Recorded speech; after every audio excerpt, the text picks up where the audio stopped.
Uncle, ఇప్పుడు కూడా మీరు మాట్లాడుతుంటే మధ్యలో వచ్చి డిస్టర్బ్ చేశాను.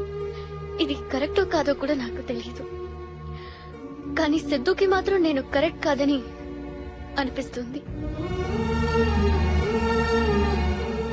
మీరు నన్ను ఇంటికి తీసుకురమ్మన్నప్పుడు 7 రోజుల్లో ఒక మనిషి గురించి ఎలా తెలిసిపోతుందా అనుకున్నాను, కానీ తెలుసుకోవచ్చని ఇక్కడికి వచ్చిన తర్వాత అర్థమైంది.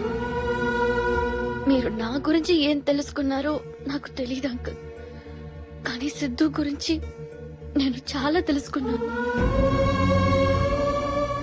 ఒకప్పుడు వీలైతే 4 మాటలన్నాడు, ఇప్పుడు అస్సలు మాట్లాడొద్దంటున్నాడు. ఒకప్పుడు సరదాగా మాట్లాడడానికి ఫోన్ చేసేవాడు, ఇప్పుడు తిట్టడానికి ఫోన్ చేస్తున్నాడు.